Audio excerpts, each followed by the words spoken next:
Welcome to episode 129 of the Permaculture PIMPcast, the only PIMPcast on planet Earth where we discuss permaculture, preparedness, and practical living. And remember, PIMP stands for Permaculture is my passion. How you doing, son? Pretty good. How are you? I'm good, man. This episode, as always, y'all, brought to you by Hickory Ridge Soap from TwoOldCrowsHomestead.com. Turn that simp into a pimp. Bam! Just hung out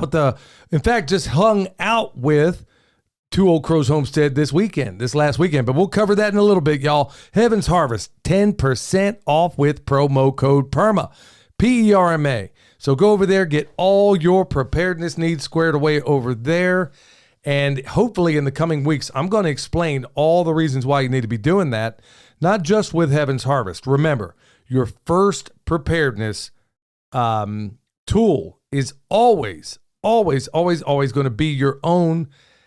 Don't rely on everybody else to put your meals together is what I'm getting at. I don't care if it's beans, rice, you can source all those things, but think about getting all the things you can't get or things maybe you don't have a freeze dryer. Maybe you want some freeze dried meat. All those things you can't get, you want to check out at Heaven's Harvest. Remember, 10% off with promo code PERMA. And if you want to tip a pimp, go check us out on the Fountain app where you can listen to all your podcasts over there. But right at the top of the list, Permaculture PIMPcast. And folks, remember, give us a 5-star review wherever you're listening. I know some of you are driving right now because I hear from a lot of you and met actually a number of people at this last festival. Sorry, that's why my voice is a little bit cracky. But I know that you listen to us on the way to work and you're probably forgetting, you know what, man, I really need to get over there and give these guys a review. Go do it. Get it done. Tell everybody. Pass this stuff around. All right, straight into the farm news. Well, son, how was life back here? This has been a couple of weeks. You've been having to do pretty much everything all by yourself. Yeah, it's been fine. I mean, everything has gone smooth. There haven't been any issues, really. I mean, it's all just gone smooth. It's just maintenance. Hadn't been any rain either, huh? A little bit, yeah. The first time you guys were gone in Canada, it rained a couple days. But since then, no, there hasn't been any rain. Well, you've been doing something of a full court press of putting out video after video. You want to tell them why you're doing that? Oh, with all that content was Stefan? Well, Stefan? Dang. Yeah, that's going to be a hard habit to break. Stefan, man, his mama named him Stefan. I'm going to call him Stefan. No. Hey, Stefan, if you're listening out there, bro, give us a break, man. I grew up in Oklahoma, man. We knew too many Stefans growing up. Yeah. I remember there was a guy named Stefan LeJohn. No, LeJohn Stefan. I can't remember how it went, but anyway. it rhymed. Yeah, so every time I call, I know what he's thinking, dude. He's like, man, I got to rethink having these hood rats up at my place, man. He's thinking, dude, we're calling me Stefan, man. Yeah. Like I grew up in the hood. Yeah, but we had a ton of Stefan content. We wanted to get up to you guys. You know, all you at put once. up one today I didn't know that was going out today. That one from UMass. Yeah. Yep. And then there's a little bit more footage. I don't know if we're going to make it into a full blown video with the French people. Oh yeah. The French people we'll have to see what we can do with that. I mean, it probably wouldn't hurt to put that out because honestly, they're doing pretty awesome stuff. And I mean, it's one of those cases like we talked about last week where you got a situation where these people are producing food that is second to none. And because it's not in lines and rows, nobody over there understands what's going on. And they're thinking maybe there's something wrong with the food because they're relying on a lot of times perennial systems and their annual systems just don't happen to be in lines and rows. Now, I agree with Eric Sider. If I remember, Eric, correct me if I'm wrong, but he's right. I mean, I remember Eric was talking about another system somebody was using and how it wasn't necessarily the most beneficial way to do, you don't want to necessarily put row crops in the mandala garden. Right, you know? So you're going to want to put things where they belong, and sometimes lines and rows are more efficient. Well, I'm not sure exactly everything these folks are doing, but they just can't sell. They can't even give this stuff away. And, that's the problem with abundance. So it's where the French garden was invented. So it makes sense. Yeah. So these folks are, they're having a rough time. But if we can give them a little exposure out there, it wouldn't hurt a bit. So we were back at as far as farm news, me and your mom were this weekend. In fact, we didn't get back until today because I got this little policy, y'all. And it's funny, man. I swear the overlap between me and Ben Holler will make you scream. I remember him, can't remember what the situation was, but I remember one time with Ben, we were talking, and I can't remember if he was coming back from somewhere. I don't remember the whole thing, but I remember him saying there is nothing he hates more than driving at night, and particularly in the rain. And I'm right there with him. I remember when he said it, I didn't even audibly agree with him because I'm like, there's so much, not only with Ben, but I got the same relationship with a number of other people as well. Ben's one of them. And one of my heroes in the space, Strand Farm, over there, James, man, every time I love hanging out with James because he's one of those guys where no matter what, I know I'm going to learn something. And he's not even, it's not like he's sitting down like, hey, sit down, I'm going to teach you something. Right. He's just talking. He's just talking, and I know I'm going to learn something, or I'm going to think about something in an angle that I haven't yet talked about. In fact, if we ever get to do that show about nothing, Ben, not Ben, sorry, James. All you guys look the same to me, man. Yeah, James, we'll have to get him on the show, and I would love to have him in there because I'm telling y'all, he thinks so far outside the box. Yeah, don't give him a time limit. Just let him sit in front of the mic. Don't even tell him the mic is there. And just let him talk. Yeah, just don't let him know the mic is there, and just let him go, folks. I'm telling you, he will blow your mind. And once again, going back to their place, y'all, if you haven't checked out Strand Farm, just watch them because I'm telling you, they got some incredible stuff going on over there, especially with natural building. But Ben was talking about, I know I took a long detour from what I was getting at, but we spent time after the Back to the Land Festival doing their project, their service project. Yeah. And went over there to go help, and I was already exhausted. I mean, I didn't sleep either night. It's weird how it works at these festivals. You go out there and there's so much adrenaline, and you're hanging out with these folks that you know that you really should have gone to bed like 3 hours before. Mm-hmm. So you don't. You're out there around the campfire hanging out with all these people you wish were your neighbors. And so you stay a little bit longer than you should, and then your mom booked a hotel. I don't know what she was thinking. It was like 30 minutes away. Well, I mean, that's typical in that area. Well, no, there was stuff closer, but she had to have a Holiday Inn Express because they got better mattresses, and that's something your mom would worry about. But I got to agree. I mean, you do sleep better in some of those places, but we stayed in a couple of places. Like this one up in Canada, man, it was like they were sleeping elephants in this bed, man. You're like rolling through the middle, hitting each other during the night, man. It's just crazy. I was like, how do you put that big a dent in a king-size bed? I do not know, but anyway. You might not want to know. Yeah. Well. Yeah, I don't know, man, if they were renting that room by the hour, man, but that thing was. That's not where I was saying, like some 600-pound dude was using it as a. I don't know. It could have been, man. But the thing of it is that on that last day, man, I was so wiped out after we did that project. So we got a later start than I intended. And this stupid app that you use that tells you where you're going, we get as far GPS? as that thing. I'm still tired. So, well, I'm not that tired. I'm actually kind of rested a little bit, but I'm also excited about being home. But when you get home, it's catch up. So you're getting wore out in another kind of way. But we were this thing, and I should have known. It said we were like 2.5 hours away from home. So we wouldn't have gotten home until 10 o'clock at night. But I know through that part that the deer are very active this time of year, especially through those mountain passes and stuff. And I'm like, man, okay, I thought about what Ben Holler said, and I'm like, nah, dude, I'm not driving. Even though it was like only an hour and a half left to get home, which thing's telling me it was 2.5 hours. Yeah, you can tell them. I mean, tell them like what part that is. Some people might not know or might know. It's that section between Newport and Marshall. Yeah. Newport, Tennessee, and Marshall, North Carolina. A lot of left and right turns. A lot of people that may be drunk up and down there. I ain't even playing that game, so I'm like, man, I'm trying to get home tonight, but I'm not going to risk the life of my wife getting home. So I was like, okay, we'll stop over here. We go to this Buc-ee's. If you don't know what that is, it's like a giant, what do you call it? Like a giant gas station? It's like a small Walmart that sells gas. Yeah, they got trinkets. Yeah, they got trinkets and stuff in there. And I don't know what it is, man. Look, y'all, I'm not trying to be, I'm just going to keep it real, man. I don't know why Mexicans love Buc-ee's. They do, man. They love, every illegal this side of the Mississippi was up in that Buc-ee's. I ain't never seen nothing like it, dude. I'm like, what is going on with Buc-ee's?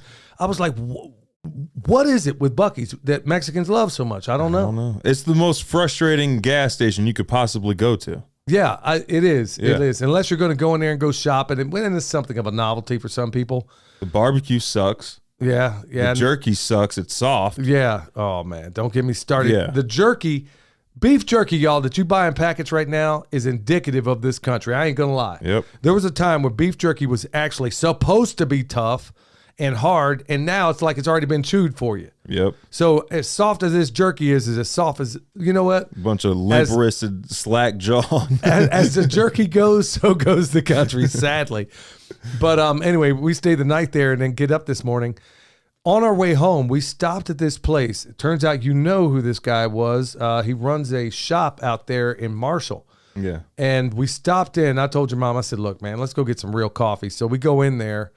And we get to talk. He's holding a bow, and I'm like, well, what's that for? Shooting people that don't pay? So then that opened up a whole can of worms as far as a conversation with this guy. And, turns out he's quite conservative. And he's at a place where they have literally, provided he was telling me the truth.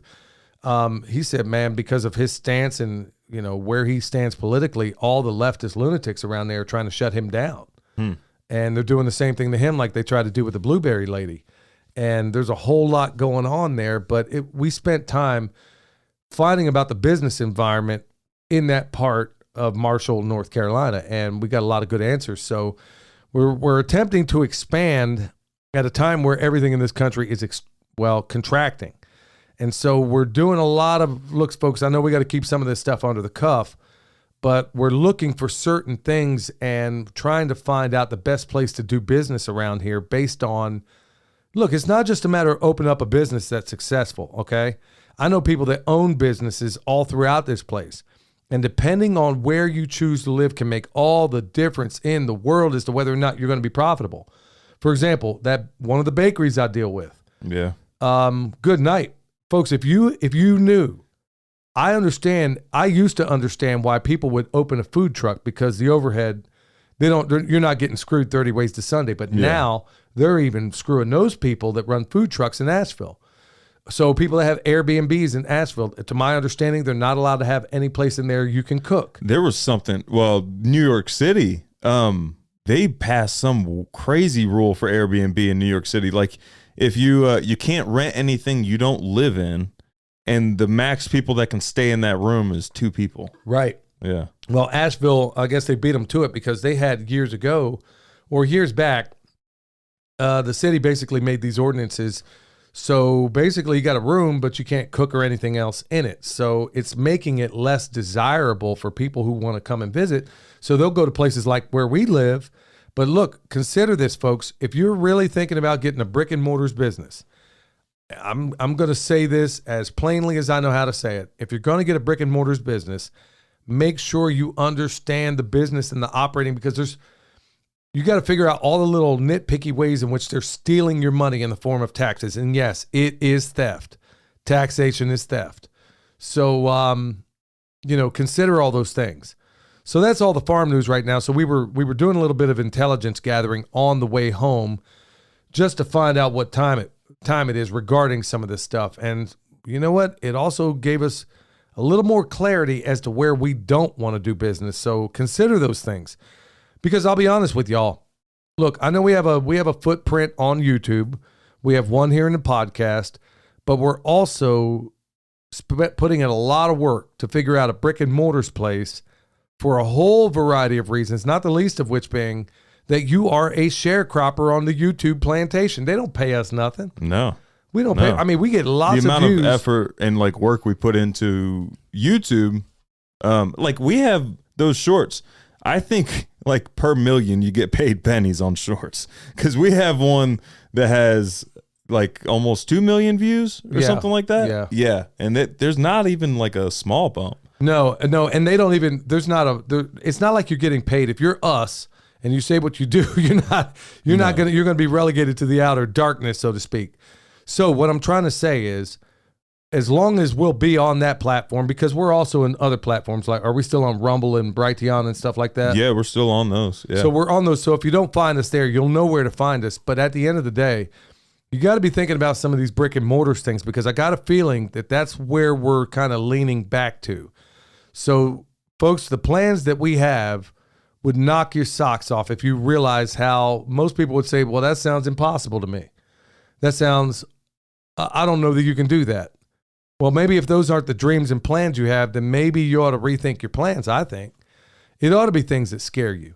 Those are the things that in my life have turned out to be quite fulfilling. So in the farm life, that's what we're trying to do, is find different brick and it's got to be the right location. It can't just be anywhere. Yeah. It needs to be a brick and mortars that has, it needs to fit what we're looking to do. And what we're looking to do is never really been done before.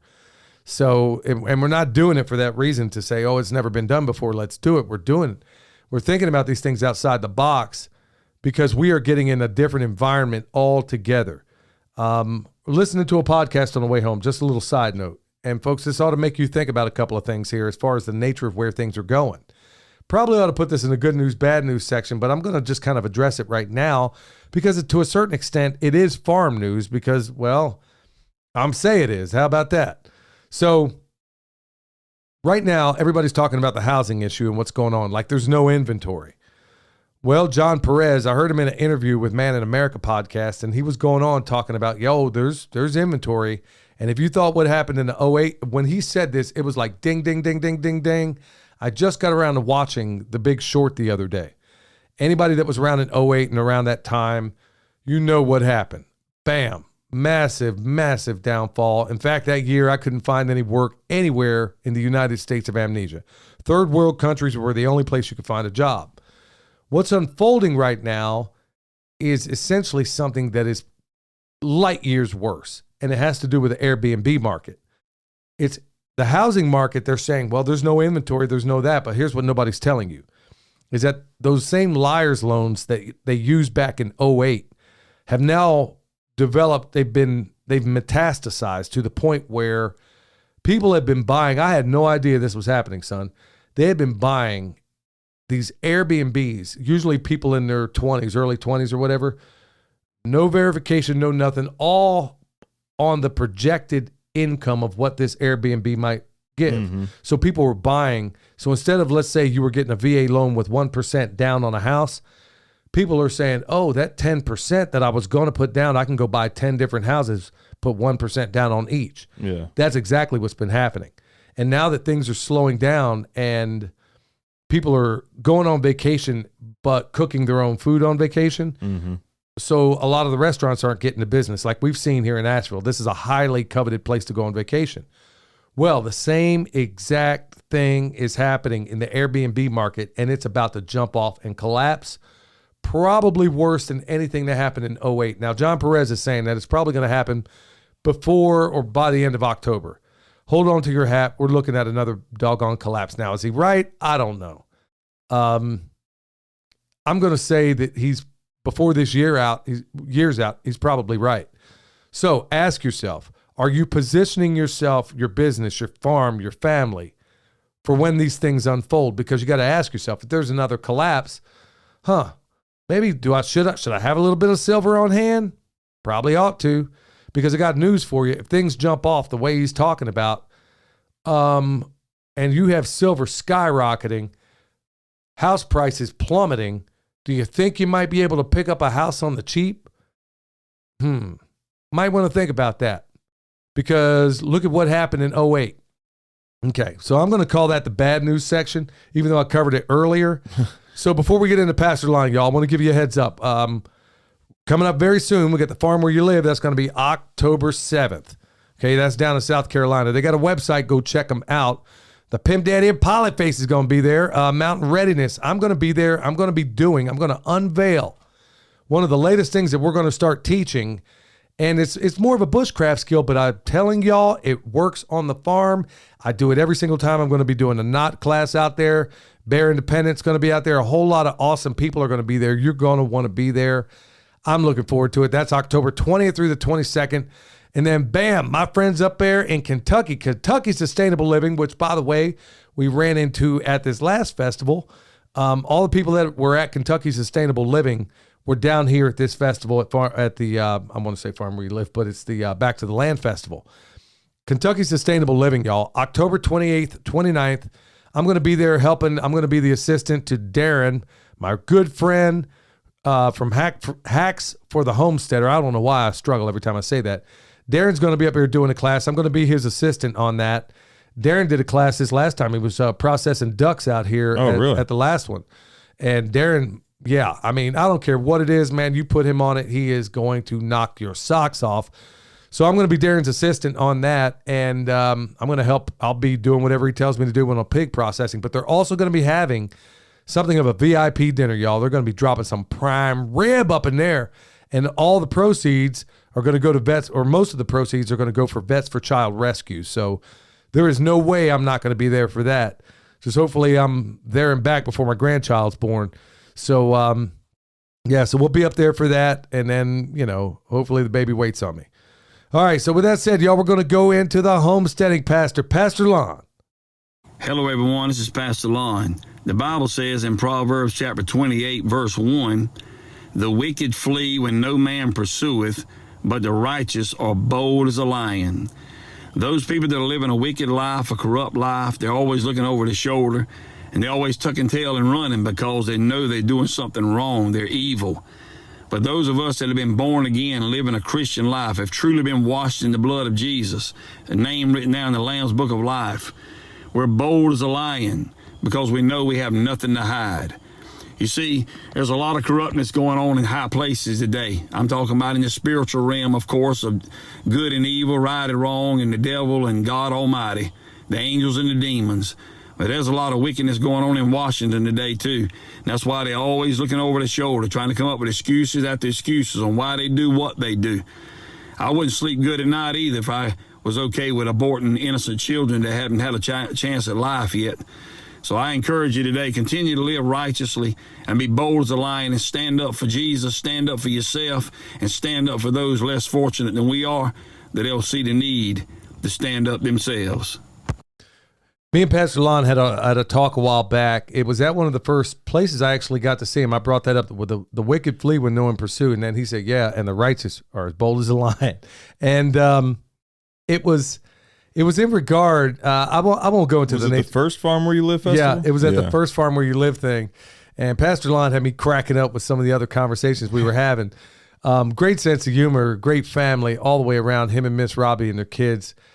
Just beautiful folks all the way around and the most selfless people you're ever going to meet. But, you know, he reminds me of a story I heard a while back, and it was of, this is maybe a little funny side note. Sir Arthur Conan Doyle, the guy that wrote Sherlock Holmes, he was something of a practical joker. I'm sure I would have loved this guy because I love practical jokes. Now, I've been hit with a few myself, but I've been known to pull a lot too. And he wrote to all the very wealthy people in London, flee at once, all is known. He was in a bet with a guy, and he made this bet saying, I know every rich man in London is got a guilty conscience. Yeah. He didn't say what it was. He just wrote to them, and I may be getting this wrong a little bit, but it went like this: flee at once, all is known. Everybody he sent that to was a very wealthy person, and they all got on the first thing smoking out of London. And I mean, that guy I mean, you know, it's not like you just jump in your car and you go. Right. Man, you had to pack up, and you're on a carriage. I mean, who even knows how they got out of there? But it goes back to Pastor Lon's point, and well, truly what the Bible says, the guilty flee when no one pursues. How many people are already trying to, you know, you talk about these politicians, okay, but also think about those people in your life. And it may not also be physically hitting the road. It's like they're already, you know, getting out of Dodge, so to speak, when nobody's even gotten after them. So you got to think about those people. They're all the way around you. And you just got to be on the lookout for him. So once again, thankful for Pastor Lon. Go check out his YouTube, y'all. You're going to be glad you did. In fact, I got to get caught up myself. All right, so for anybody that's new here, we got the good news or bad news, good news section. For everyone bad news, we cover 2 good news. Now, I'm going to say the first one. I'm going to say that first one. I was going to talk about these tanks, U.S. tanks that just hit the ground in Ukraine, which are about to be turned into pop cans as soon as the Russians get done. Because I got news for you. Tanks by themselves are pretty doggone useless without air support, which I'm not sure they have, or not, at least not effectively. So the Russians' version of a A10 are probably going to turn them all to a big trash heap. Is that HIMAR whatever? Is that what you're talking about? No, A10 is basically a tank killer. It's our version of a tank killer, and it makes the craziest sounds when this thing is flying over. Huh. I mean, man, when this thing flies over the air brakes or whatever it is, it makes this screeching sound that will make the hair on the back of your neck stand up. Yeah, so their version of that, I'm sure, is going to just lay waste to all this stuff. I mean, okay, you're going up against the Russian military. What'd you send them over, like 10 tanks? But also, do they even know how to use them? Exactly. And it wouldn't even shock me if they were sneaking over some of our boys to put in them. Because honestly, the advanced individual training for something like a tank is going to take more than a week's practice. Right. Like that one guy that was just interviewed on Andy Frisella. He was I don't know what his position was in the military, but he had driven everything but a tank. Like they wouldn't let him drive the tank, but he'd driven everything else. I'd only ever been in a tank. I was in an M1 once, and I remember jumping in that thing, and I remember thinking, of all the people inside that tank, the last person I'd ever want to be would be the driver, because he's down below the turret. And man, I don't know how. I was like, oh my goodness, man, how are you going to get in and out of this thing? And then we were in a place one time, I won't go into any detail, but I remember there was a guy chopped in half. They turned the turret on this dude. Man. Cut him in half, man. It was down in Pinion Canyon, Colorado, man. It was crazy. It was crazy. And that was in training, dude. I mean, you imagine how many, okay, so you got a guy who has at least some experience. You got those kinds of accidents unfolding down there, and then you're going to hand these tanks over to these guys that don't know what they're doing with them. What are they going to give them? Okay, the Sabo round that shoots out of that thing is made out of depleted uranium. You remember what the Russians said? You start dropping depleted uranium over here, what's going to happen? Yeah. So, okay, I said I wasn't going to cover that, but I just did. So, well, let's talk about this good news, y'all. All right, yeah, I know I got a little bit of morbid sense of humor when it comes to some of what I call good news, but this one, I'm going to call it on the good news side. And that's the parents of Sam Bankman-Fried exposed for involvement in Democratic dark money illegal election tactics. So that same guy, that Sam Bankman-Fried, yeah, I don't know how anybody couldn't look at this guy. Why is it all these guys that steal all this money? Okay. So you got, his name is Sam Bankman. Yeah. Freed or Freud or Sam Bankman. It's close. Fraud. Or fried. I mean, he should be fried, died, and laid to the side, but I digress. And then you got Bernie Madoff. Okay, call me crazy, but can we look at their last names and get a couple of clues here? This guy's name is Bernie Madoff with your money. Yeah. I mean, I think that's another one of those karmic debt things that they're employing. I think like, that's exactly what's you up. handed me your money, like that Creflo dollar or whatever. Oh, Theft Joe dollar? Yeah.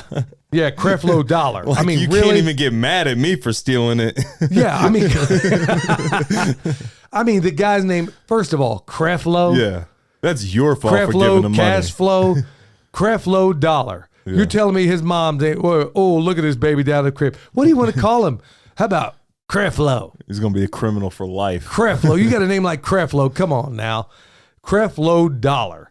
And then, these guys all drive around or fly around in private jets and everything else. He had two options, a criminal or a crackhead.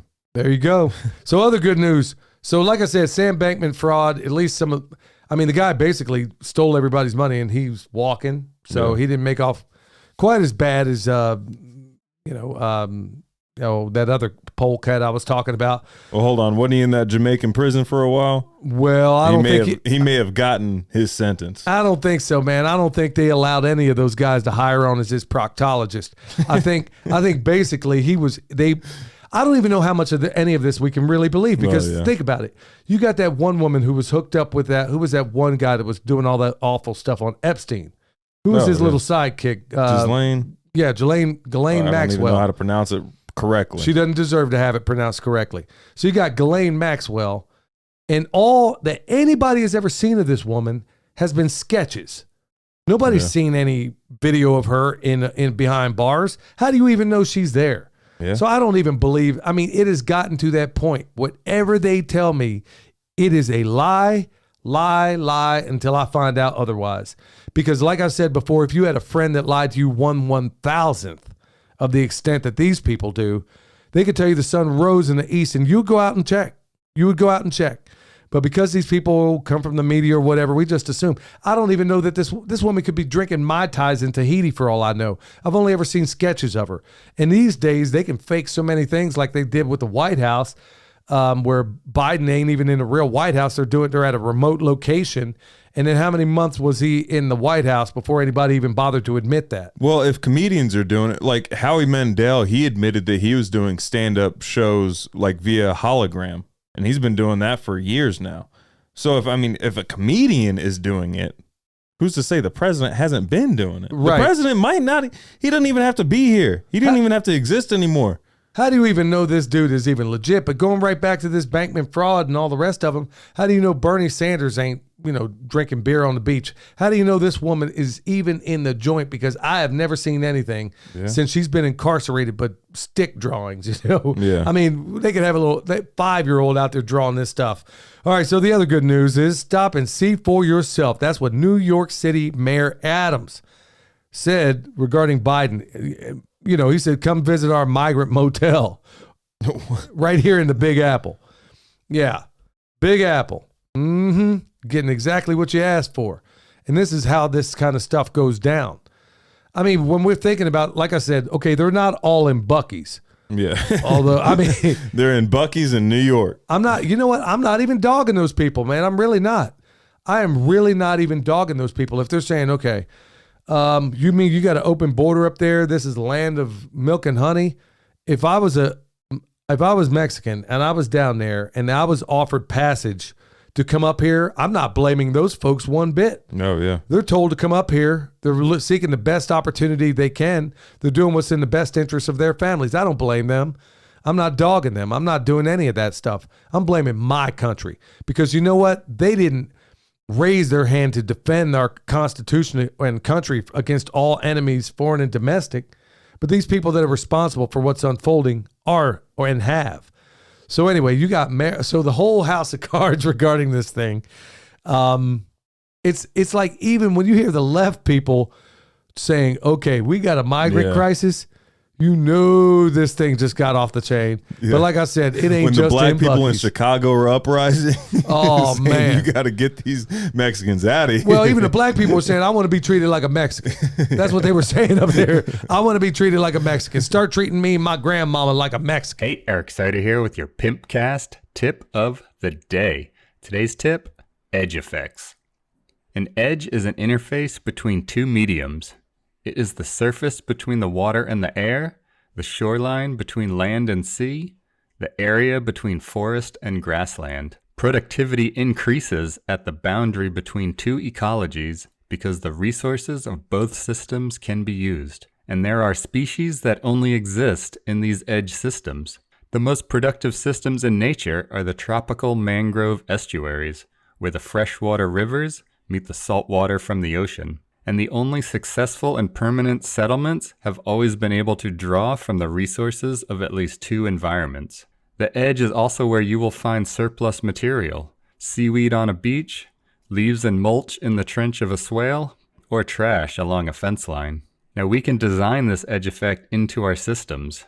And if you are unsure of where to begin on a property, start with designing the edges, and the interior areas tend to take care of themselves. You can find me on YouTube and Instagram at Eric Sider, and if you're in need of permaculture t-shirts or remote permaculture consultation and design, head over to ericsider.com. That's my dog. You ain't gonna believe this.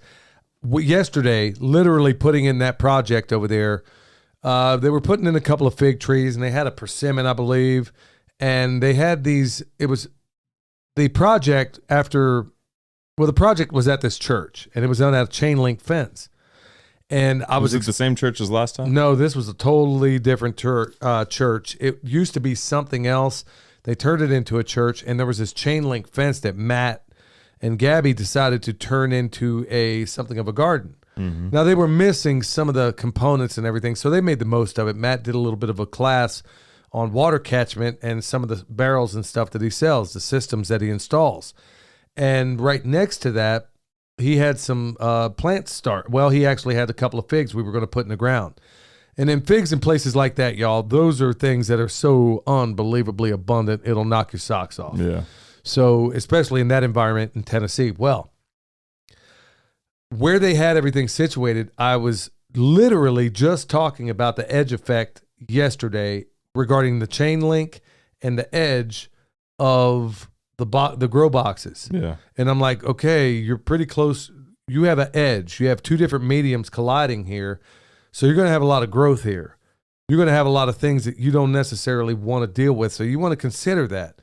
Wherever those mediums meet, y'all, that is a profound. I'm glad Eric just brought that up because I was just kind of doing a semi-class over that, explaining that you can use this to your advantage, but it could also work to your disadvantage if you're not looking at it right. So you got to be thinking about those things. So when you're putting in your garden boxes, you might ask yourself, is it too close to this particular fence line? Because whatever grass or weeds grow up behind there, am I okay with it? You may be okay with it, but also keep in mind, like I was also saying, okay, if you look at your boxes, your grow boxes, you're always going to find your edge effect that the grass closest to the box is always the stuff that's way more vigorous. So you're going to run a weed eater there. It's always that stuff that's right up next to the box. So here we are. Eric's talking about the very same thing. That's my dog. Go check him out, y'all. Yeah, for sure. Yeah. Anything you want to say about the edge effect? Well, I mean, we could spend the rest of the podcast talking. I was going to, but then I didn't want to derail from moving on to the main topic. I mean, we could spend a whole podcast episode talking about edge effect. We probably ought to do that because it's one of those things that's so neglected. And really, we ought to do a video about it. Because it applies to like what Eric mentioned, what you mentioned. I mean, there's like on a macro scale, on a micro scale, it applies in a bunch of different ways. But you got to also look at that from the negative side too. I mean, you can use it to create great abundance, like in a Chinapa. Yeah. Or it could be a place like Eric said, your fence line. Where does the trash collect? Well, it's probably an edge. It could also be an edge. Could also be a place to harvest carbon and stuff like that. It could also be a place to harvest deer. Yeah. Because there's a bunch of. That's what I'm saying is that we could spend a whole episode on exactly. That So think about those things, y'all. When you're hunting deer, they don't just walk in the open environment. They walk on the edges. And it's once again the edge effect. I mean, it's that way for most critters out there. So once you understand these concepts, this is why I tell everybody, if you can, go out there. We had a lot of young people. I'll get to that in a minute. We had a lot of young people out there that last one, and they're wondering, where do I get started? This is why I'm telling you, you need to think about a permaculture. No matter where you are in this thing, you will get it. If you get a permaculture design certificate, it will make you ask the right questions. All right. So before we get into it, y'all, EMP Shield, $50 off with promo code PERMA, PERMA. Think about that lightning on your house, y'all. That's the number one. I know it says EMP Shield, and yes, that's all well and good, but your biggest threat is always going to be lightning. And nobody in the business is giving you a better deal than what you're going to get on EMP Shield. So if it messes up anything downstream, 25 G's is what they're going to cover. So you don't even have to go to the insurance company. Remember, promo code PERMA, $50 off. To further your point, we got more lightning than we did rain while you guys were gone. Well, and that's something we didn't necessarily get when we first got here. Yeah, that's something new. Even with like the locals, they say like this year has been pretty. Like the guys I roll with at jiu-jitsu, a couple of them have said, like Charlie, he's works with the Forest Service. He says like, yeah, this is a high lightning year for some reason. He doesn't remember it being this much. Yeah, crazy. And I'm sure it's not all what it cracks up to be. So won't get myself sidetracked on that right now. We're going to jump into the main topic. And I'm going to ask you folks, this is something of a rhetorical question, and I think I'm going to provide a few answers regarding it. Okay, I just told you, I just spent time this last weekend going to a festival, yet another one. And naturally, anybody that's even considered any of this stuff, you might be asking, are they worth it? Should I go?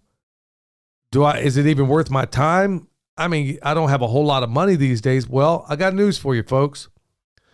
A lot of the people that were at this thing, some of them were young people, some have very limited means, and they were looking for answers on getting themselves out of the matrix. I spent a fair amount of time talking with these people during the festival, and then also afterwards when folks are sitting around a campfire.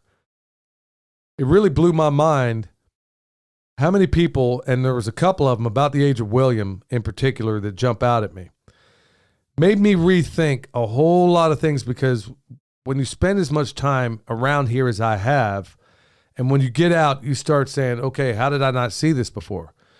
Well, there was one girl, I won't say her name. She was 32 and her boyfriend was 28, and nice kids.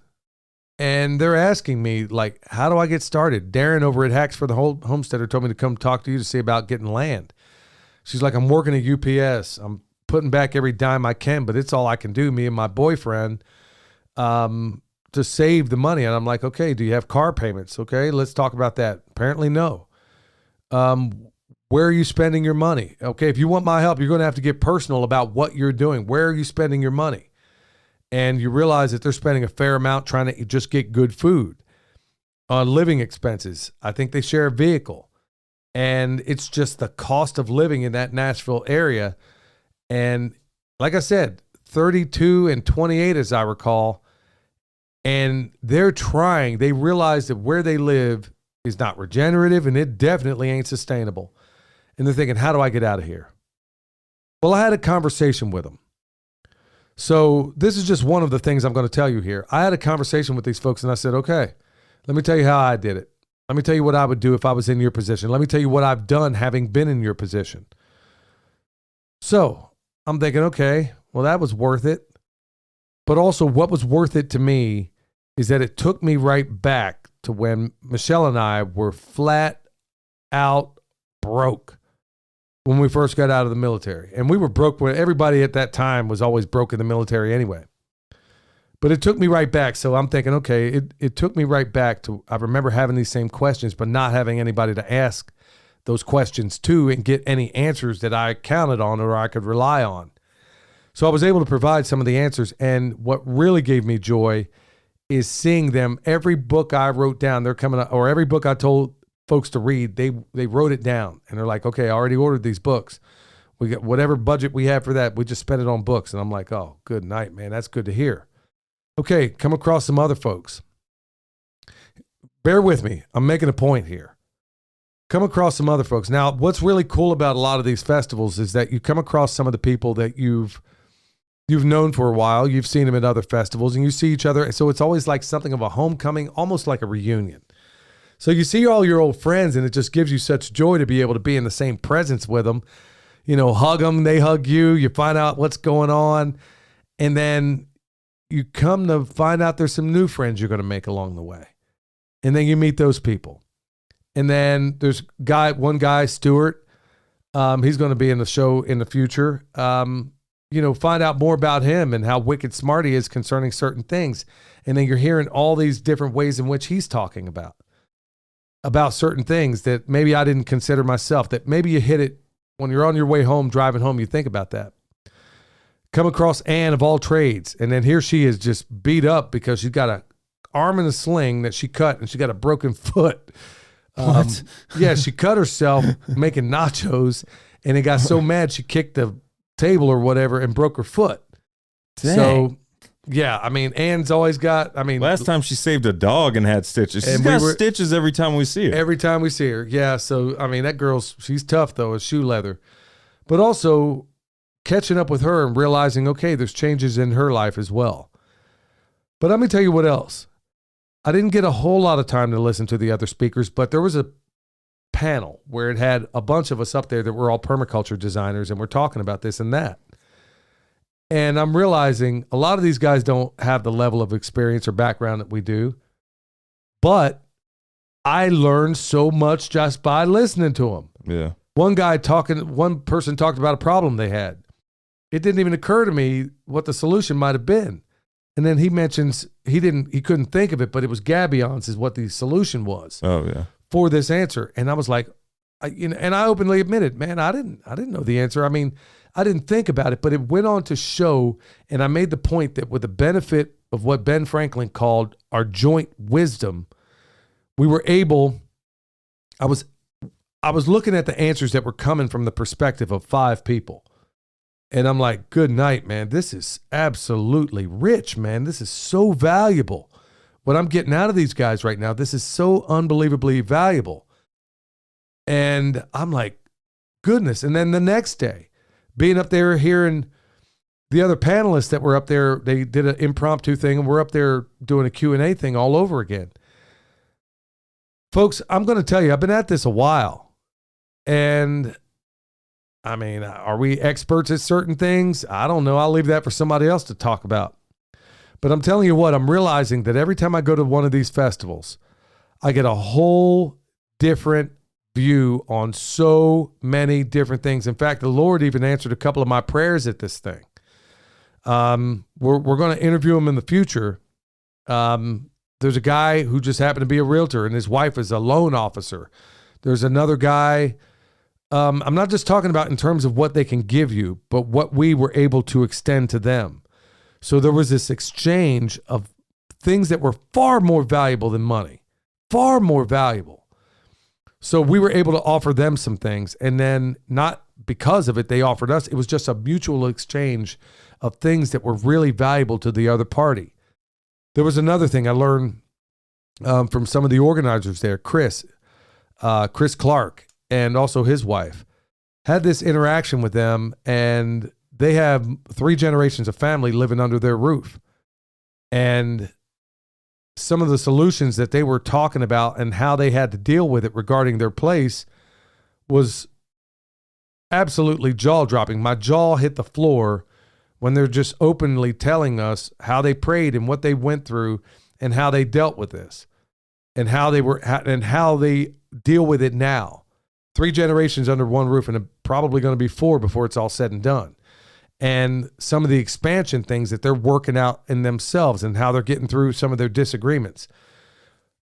Unbelievable things that all unfolded right here at this thing. So I'm going to ask you for the cost that it took to go to this thing. And I was one of the presenters there, and you got to ask yourself, okay, let's think about I drove 6 hours to get there. Okay. Well, actually, when it was all said and done, because people have forgotten what a passing lane is, actually took more like 8 hours to get there. That's another story altogether. And also that section between Knoxville and Nashville is just, who even knows how many accidents are going to be there? I don't know why. Actually, on the way, there wasn't any. Oh, really? And in fact, because I had to go to a store on the south side of town, we avoided a lot of the traffic. What was mind-boggling was just getting through Knoxville. I didn't know it was the fastest growing city in the country at the time. Oh, wow. And so it's just hellacious just trying to get around there. And it was never that way before. But what I'm getting at is that you're looking at an expense. First of all, we're leaving the farm. Every time we leave here, it costs us money. It really does. So I'm going to ask you if it was worth it. Spend 8 hours getting there before it was all said and done. Spent money for hotel rooms. We don't get paid for half these things, y'all. And half the time when we're offered, we usually do it for much less than what we should. So 8 hours for getting there. Hotel room for 2 nights, actually 3 nights. The time and the expense getting back. All to be in the company at a place where I'm not being paid. And you're probably thinking, okay, was it worth it? Absolutely. Absolutely worth it, because I got more out of this thing. And every single time I go to these things, y'all, even though it's tough to get me to leave my place because I love it so much, every time I go there, there's like some prayer answered that maybe I hadn't even prayed for yet, or things that I had been praying for. And then the solution on more than one level just presents itself right there in front of me among other people. And it absolutely floors me. But in addition to that, I'm looking at what I learned just being in the company of other people who might be dealing with other problems. I'll give you another example. We need a ram. We got to have another ram. Daniel Amick was there. Of course, he's running a great flock of sheep. And I know that he's not giving them any junk. I know that he's not doing anything that isn't very holistic at his farm. And opened up a conversation with him. Next thing I know, I'm buying one of his rams because I need him. And I'm like, just in one event alone, I had probably 4 different problems where solutions were presented just by having conversations with the people around me there. Folks, I know I'm kind of beating this like a dead horse. I don't, if you think, for all the naysayers out there that are going to write in and say, well, you're being paid for these things, I got news for you. No, I'm not. No, I'm not. So nobody's asking me to say this. Nobody's asking me to promote these things. Well, in one case, we have one person asking us to promote it, but that's not important. We're not being paid to do it. Although I'm not, if you want to break bread, I won't fake dead. You know, I'm not asking for anybody to pay me for this. I'm promoting these things. And the reason I wanted to talk about it on these shows is because so many people are thinking, do I want to go to these events? Should I go to these events? It's an enormous expense for me. I got it. Costs me money every time I leave this place. Every single time. But what I come back with, you can't put a price tag on. You can't do that. So I'm going to ask you long and hard to seriously consider. Look, for a lot of people, just to even get to this thing was a massive hardship. They got there, puttered in, barely had the gas money to get there and back. Got to eat, just like in the old days, got to eat sandwiches out of the trunk, you know. Whatever you brought, that's what you got to eat. You're going to have to camp out. You're not going to have the luxury of a shower.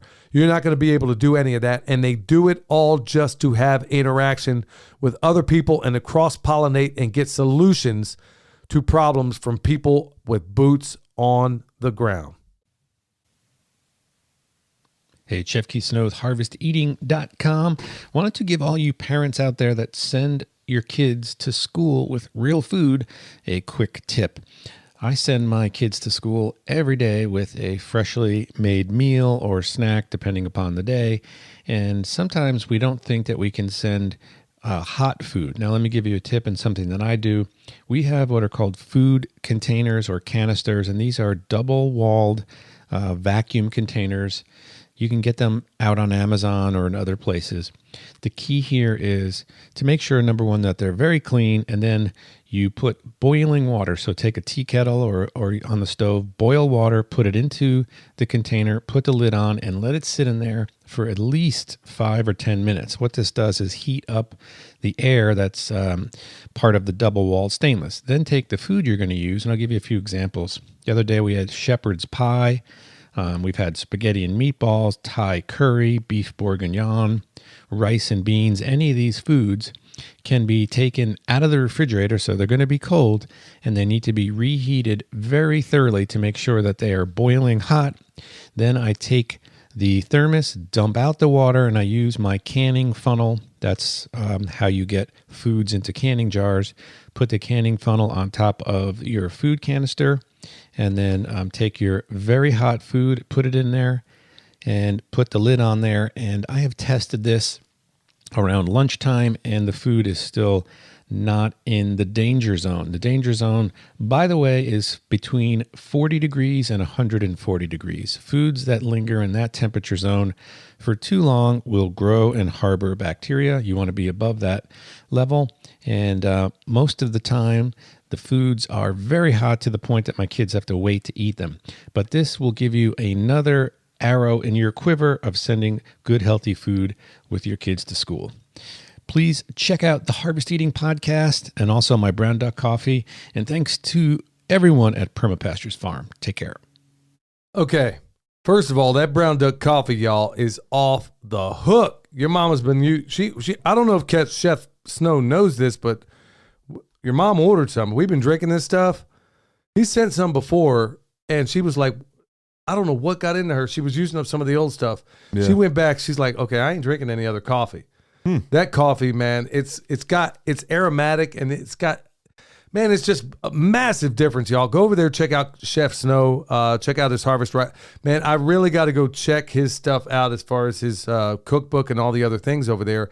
I've been meaning to do it because I'd like to promote it, but especially at this time where we have so much preparedness, and he covers that angle. Yeah. But as a little side note, you imagine being his kid going to school at lunchtime? This is Thai curry, y'all.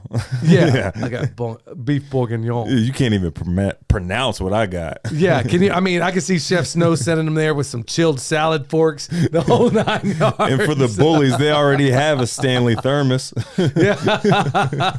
No, but I mean, remember when you would go to school? Remember when you sent me to school with wine? That's right. Yeah. That's right. Because the home ec class, he's making some risotto in there, and they're wanting him to use margarine. And here's how clueless the teacher was. She's like, that smells good. What is that? She had no idea. I just He's over there deglazed cooking one. in an enclosed classroom. There's no way this should have worked. But in an enclosed classroom with no real ventilation, like you should be able to notice that I just deglazed a pan with wine.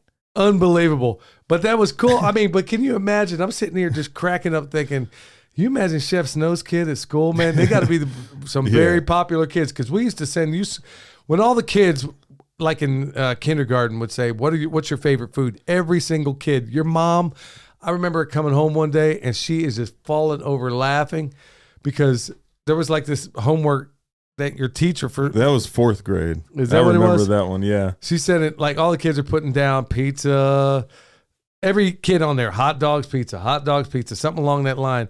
And then you know who William was because he put down lobster. It was y'all's fault. Y'all let me try it. Try nothing, man. We would never let him eat off the kids' menu at a restaurant or anything like that. So it was always, we always had a thing for good food. So yeah, I'm just cracking up thinking, can you imagine Chef Snow's kid busting open that thing? Or taking a cooking class, like a home ec class at school. Oh my goodness. Can you imagine one of them trying to teach these kids how to cook? Oh my goodness, man. I'm just cracking up thinking about it. But really, it's a great tip. Great tip, especially if you're going to send them there. Man, make sure they got good stuff to eat, because that slop that they're feeding them. Or like even preheating the thermos. That was a cool idea. I don't know if that was prior knowledge, but that was new to me. Yeah, that's good stuff, man. Yeah, I always used to do that too. I know, well, you're supposed to do it, but I remember back when we lived in Kansas and stuff, I'd go to work, and of course I work outside, man. Whew. Yeah, that was one of them tricks I had to pick up early on. All right, so before we get into it, y'all remember Harvest Right freeze dryers. We got them down below, so go check them out should you require one. All right, y'all, we got the first one right out of the gates. My man Casey, he says, I heard you guys talking about these broad forks in the last episodes. And here's a picture of some of the ones. Now, folks, you're not going to be able to see this unless maybe you go to the YouTube channel, but he made these broad forks. Oh, wow. I don't know if that's going to show up on the camera there, but yeah, right there in front of the garage, man. He's got his own broad fork that he basically made. And Did he leave a way to contact him for people to buy? I don't know that he's got them for sale. So, Casey, if you got them for sale, give me a heads up. If you got anybody out there or if you're willing to sell them, whatever the case may be, let me know. Now, I would ask about that. Like, does he have one with less tines on there? Because I saw that one had like what, five on there? 5 tines. Oh, maybe okay. It may have been 6. I can't go back to it, or I'm gonna mess this whole computer up. Okay. Got one from B. Lynn on the Fountain app.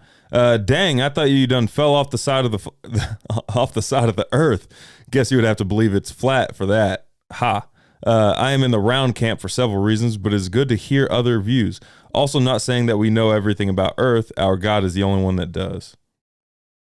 Yeah. So is that in the yay or nay section, you think? Well, I guess that's in the nay section. I'm not sure where that comes down, but man, we're still getting comments regarding all that. Well, at least it made people think. But folks, once again, I'm going to say this information we present is less important for what we say than for what it makes you think. But examine it for yourself.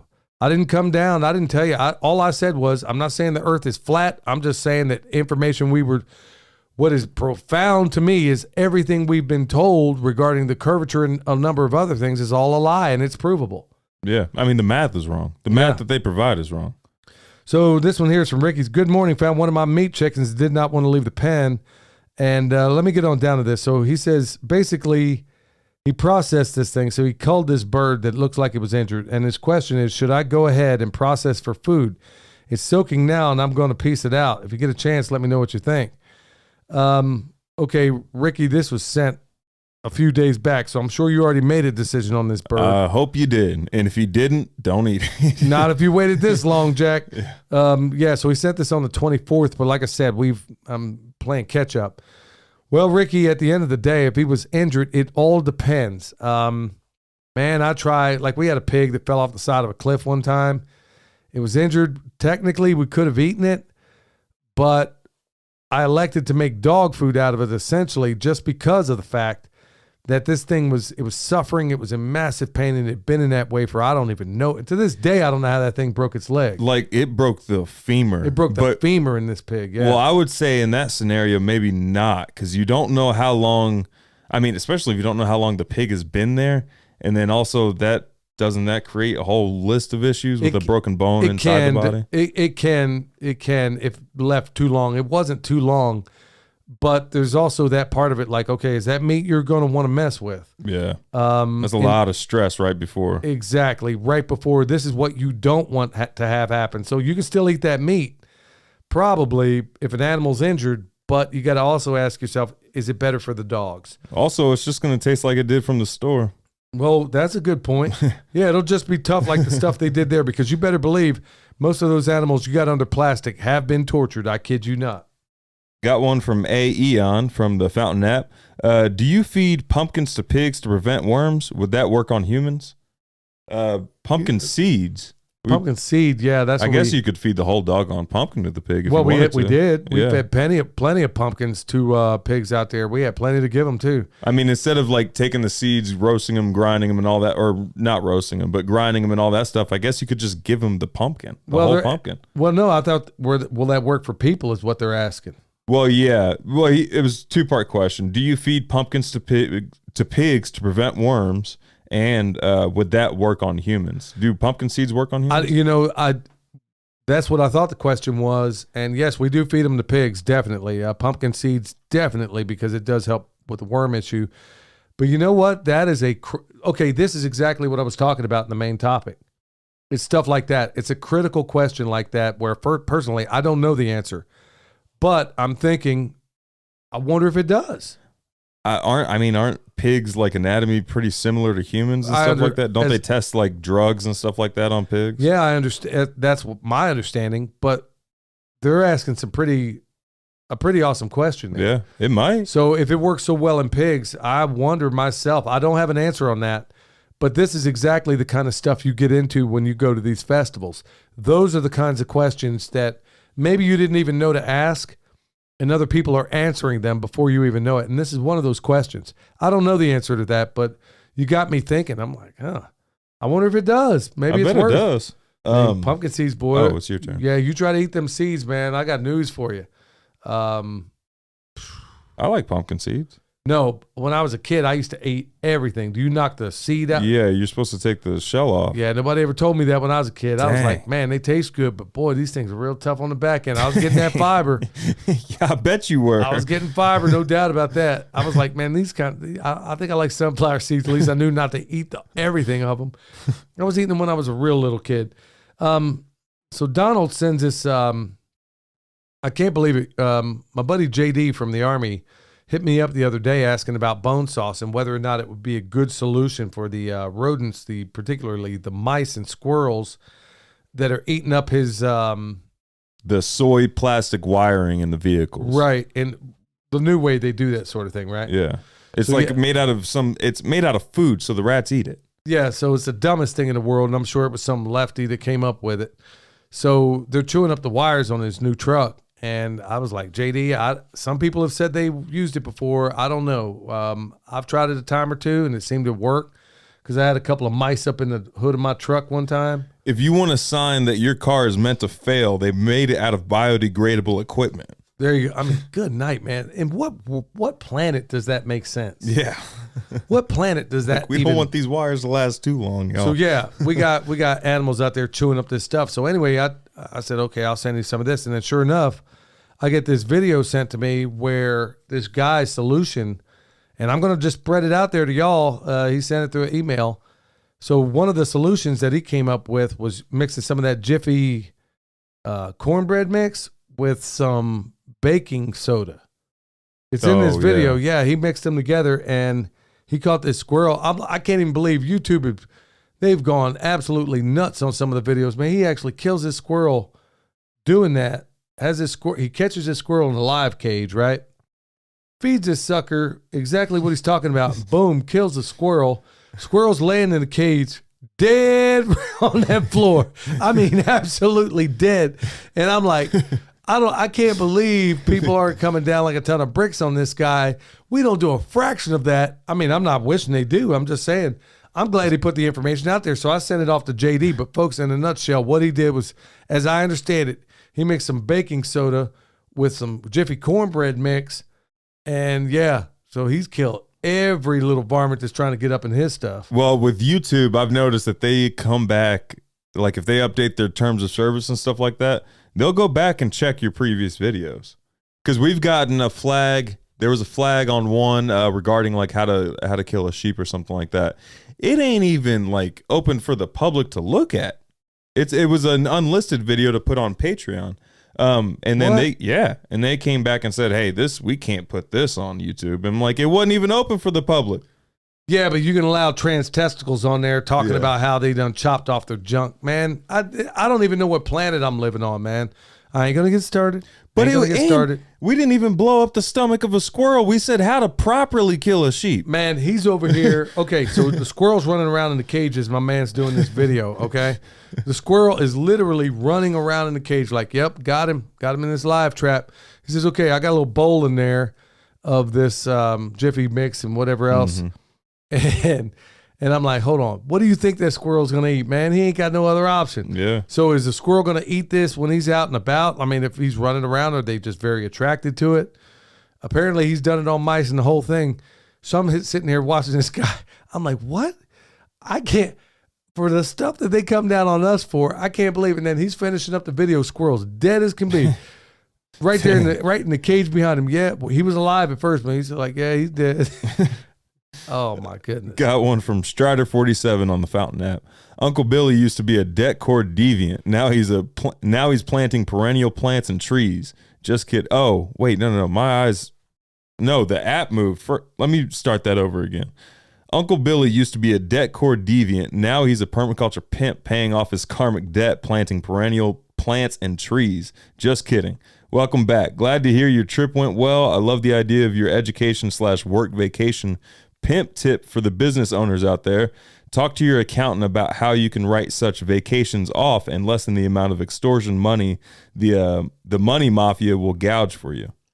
Strider, always as always, excellent information. And yeah, that was one way that we used to do things before. Okay, so back when I was working on my tools, okay, so if I go from one place to the other, let's say it's whatever.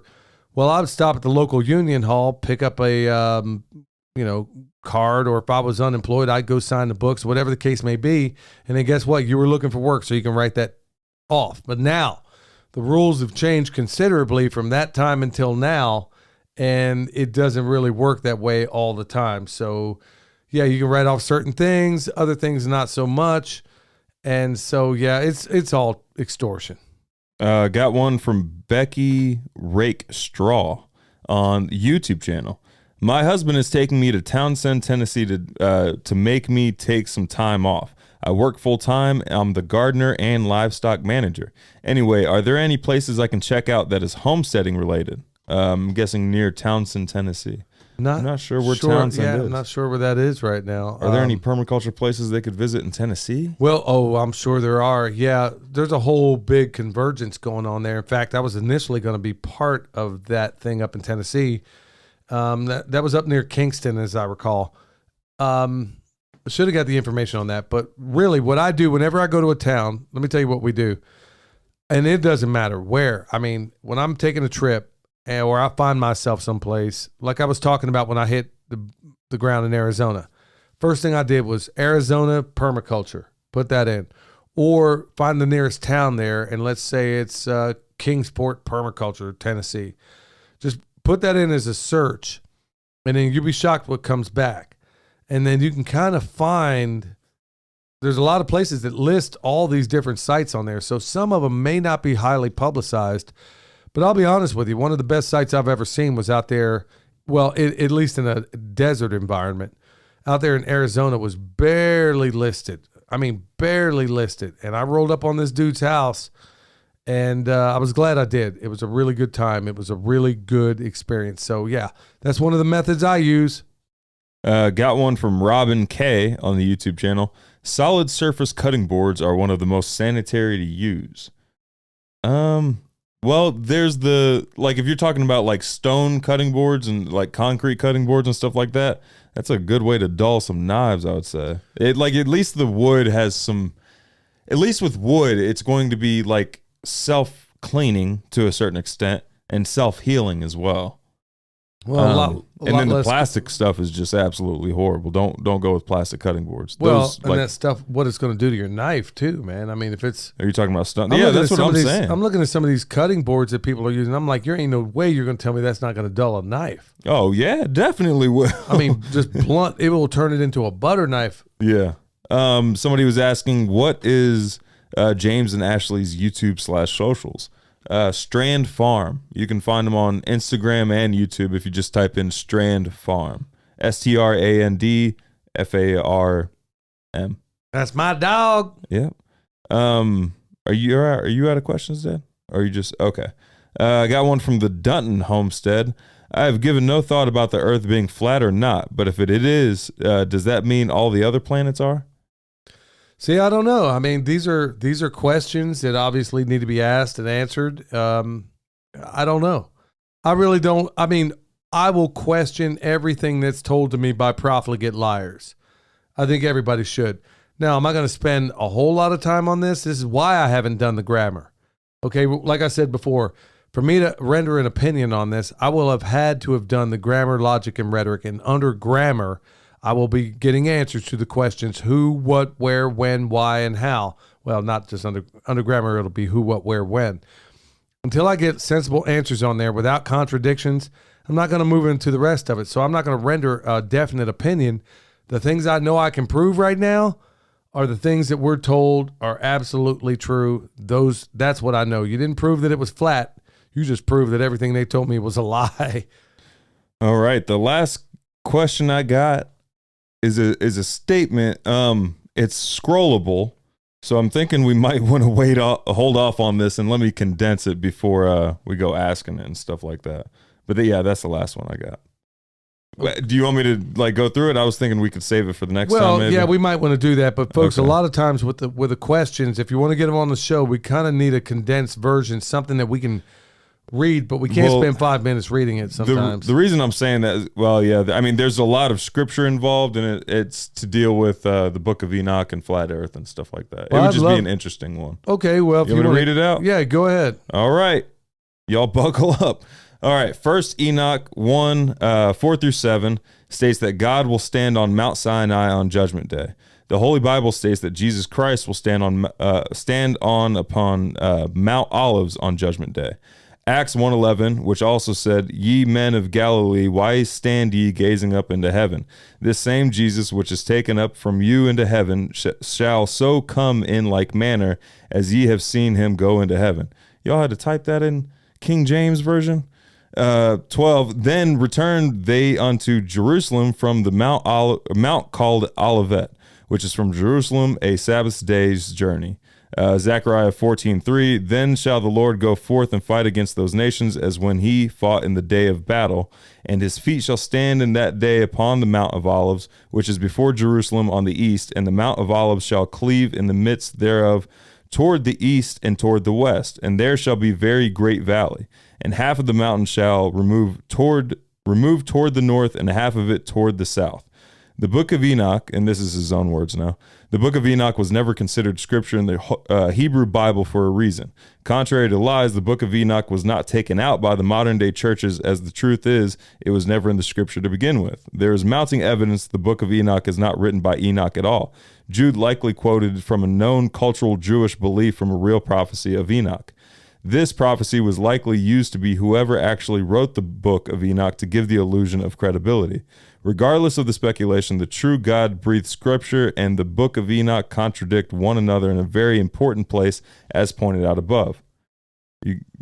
Yeah, son, if there's a lot more, we really can't entertain questions or statements this long. We're mostly through it. Okay. Don't take my word for it, though. Place an honest desire for your truth in your heart regarding this topic and pray that the Lord reveals the truth to you. I, not so long ago, believed the book of Enoch was true until I prayed long and hard about it.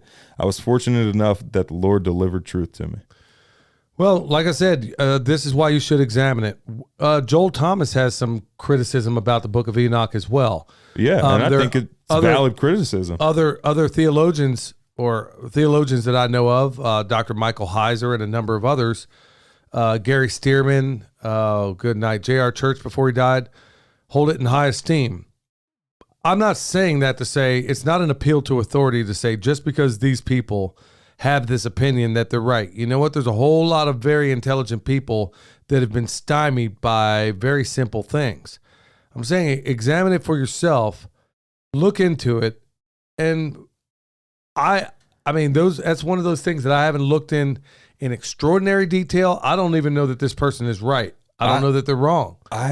I don't necessarily, like, up until this point, I've never viewed it as necessarily like something that should be in the Bible or that it's canon or anything, but it was in the Ethiopian church Bible for the longest time. There's that, but at the very, very minimum, I think it's giving information to things like, even, okay, for Joel's perspective, if it's written by some of the fallen angels and stuff like that, and it's highly skewed to be favorited towards the angels, it doesn't mean that they didn't give us information and insight as to what maybe their plan is or whatever. I would say examine it for yourself. This is one of those things, yet again, where I'm not going to tell you you're right. I'm not going to tell you you're wrong. I'm not going to say any of that stuff. I'm going to say that, you know what? There's a whole lot of people in the pulpit. I'll put it this way. Let me say it this way. There's a whole lot of things that Pastor Lon talks about that most preachers will never touch. Yeah. David Langford, Pastor Langford, same thing. He's talking about things that you will never, ever, ever hear another preacher talk about. Or at least I haven't heard about them, and it definitely ain't going to be none of these television preachers. Well, and this guy, I mean, in his defense, he wasn't saying he was trying to convince us. Yeah. I know that. I'm just saying, examine this stuff for yourself. Like it's, the Bible says, study to show thyself approved unto God, a workman that needeth not be ashamed, rightly divided the word of truth. Examine it for yourself. It says, that's why it says, study to show thyself approved. Yeah. So go out there and look at it. Just because a preacher said it, I'm not going to take that appeal to authority because of that person's station. There's been many lunatic preachers out there too. We talked about some at the top of this show. Creflo Dollar. These guys that don't even try to hide it. What I'm saying is there's a whole lot of people out there. Go examine it for yourself. Everything. Even whether or not the earth is flat or whether it's round, that's up to you to figure it out. I'm not there to tell you about that. But what I am doing is telling you to stay alert. Stay alive.